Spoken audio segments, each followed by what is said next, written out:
watch Mr. Heavyweight Boxing today. Hey, what's up, man? This is Chris, the Nightmare Ariel, and you're watching Mr. Boxing. It's your boy Big Baby Miller here. Listen, we knocking on all bums. First it's gonna be Dylan White, if it's gonna be Joseph Parker, but you know who got the story right? Mr. Boxing Today. You check him out. He got all the latest news on the heavyweight division. And if you don't know me, you soon will, because I'm kicking everybody ass. Heavyweight boxing fans, what's the deal? All right, man. You know, I was just looking at these rankings, the 4 sanctioning bodies, their top 15. Now, this is Fight News. And those of you know Fight News, sometimes it takes a while for them to update the rankings on their website from each sanctioning body. Like, for instance, I know the WBO has been updated from this rankings that you're looking at right now, but it's kind of similar. Even the brand new rankings are similar to what Fight News has on here right now. All right. But the purpose of this video, man, is, you know, sometimes a lot of us fans, we get into conversations, we start conversing about that these guys need to fight. You know, I know a lot of fans, they talk about resumes, and yes, you can look at one of these fighters' resumes and you can go over who he has fought, how did he look against those guys in comparison to other fighters who may have fought the same competition. I totally understand that when we're breaking down resumes and who they fought and how they look against each other. That's all fine and dandy, but one of my problems with everything is this right here, man. Look at the WBO, for example. I can go across all of these sanctioning bodies and point some of this stuff out, but with the WBO specifically here, right? Okay, so number 1, they have Dillian White. 2, Tom Schwartz. You guys see it here. 3, Miller. 4, Fury. The list goes on and on, right? But if you look at these dudes, man, all these dudes, pretty much all of them, except Christian Hammer at number 12 right there, Bryant Jennings. Let me see, Jennings and Hammer. Rather than that, everybody else is either no losses or maybe 1 loss. Dillian White has 1 loss, the Anthony Joshua fight. Tom Schwartz is undefeated. Jarrell Miller's getting ready to fight Anthony Joshua, so we can kind of cross him off this list, because what I'm getting to is all these dudes need to fight, man. A lot of fans, you know, they think that some of these guys have just done enough to just sit around and be inert and just don't have to fight anybody. They need to just sit and wait for their shot. Dude, all these dudes need to fight each other, man. Okay, so Tom Schwartz is undefeated. Jarrell Miller's getting ready to fight Joshua. He's undefeated, number 3. Tyson Fury, no losses. I'm sorry, no losses. He had a draw with Deontay Wilder, but no losses for him. Zhilei Zhang at number 5. He's undefeated. Number 6, Tyrone Spong, who had a I just seen that fight today. It took me a while to get the footage to that fight.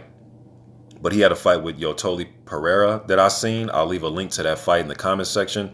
It was a really good fight, in my opinion. Pereira is a guy that was an Olympian, and I think he gets overlooked going into a lot of his fights. Very tough dude, man. So if you're out there and you have any type of prospect or, you know, fringe contender guy that's trying to work his way back in the rankings or what have you, if you go against Yotoli Pereira, you better have your hard hat in your lunch pail, man. All right. But Tyrone Spong at number 6. Number 7, Karatoro Fujimoto. He has 1 loss. Junior Fa's undefeated. Number 9, Ajay Cabiel. He's undefeated. Then you have Bryant Jennings, who has lost 3 fights. Klitschko Ortiz, and he had lost to Oscar Rivas. Okay. Number 11, undefeated Ala Wallen. Number 12, Christian Hammer. He has multiple losses. He just lost this weekend to Ortiz. All right. Number 13, Ali Dumarizan. I seen highlights of him today. He has 10 fights. He's 10-0. High guard, come forward type of guy, wants to chop you down with the high guard. All right, I watched him today. He's undefeated. Number 14, Richard Larte. He has 1 loss. He's from Ghana. I've seen him fight. I like his physique. I like his, you know, he looks the part. You know, he throws the high guard up, wants to get close and, you know, throw straight punches and throw left hooks and right hands upstairs. Then you got Filip Hrgovic, who is the undefeated prospect. All right, so let me see here. You have 1, 2, 3, 4, 5, 6, 7, 8, 9, 10. 10 of the WBO's top 15 are all undefeated guys. So this is what I mean about guys fighting each other, man. Now, don't get me wrong. We are getting some of the fights. I just want us to get more of these fights. But yes, we did get Joshua and Parker and Wilder and Ortiz and Wilder Fury. So I'm not saying, and, you know, so on and so forth. And now we're getting, you know, Jarrell Miller versus Anthony Joshua. So we are getting some of these undefeated guys in there with other undefeated fighters.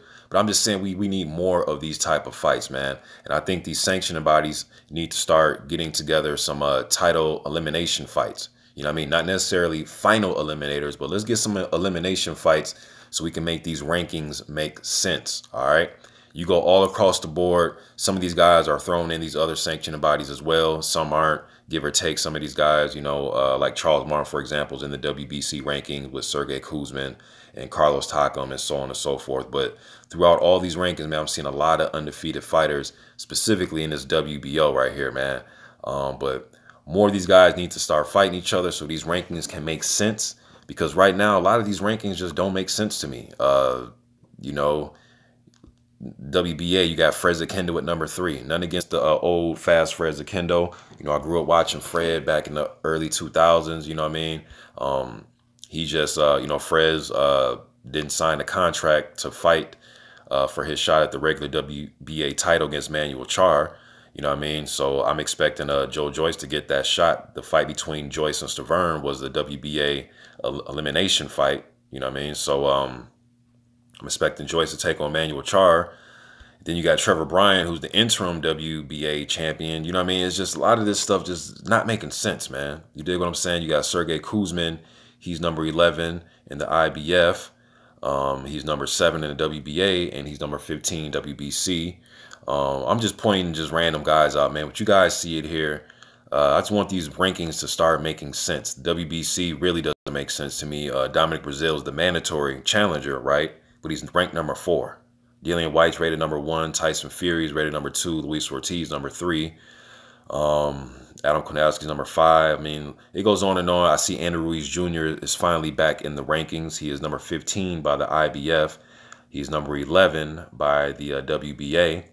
You know what I mean? So just want to see, you know, more of these fights getting made. And so we can start, you know, separating these guys, man. And so we can know who the real top 10 fighters are. Because when you got 15 to 20 undefeated dudes running around and they're all pretty much in all these sanctioned body rankings, I mean, we're just going off opinion. And I guess it's opinion anyways, right? But if these guys start fighting each other, all of them, not just a few fights here and there, but all these dudes start getting in there and fighting each other, man. And, you know, then we can really decipher who's who and what's what and where they should be. You know what I mean? Just my opinion. You guys let me know what you think in the comment section about this. I'm gone.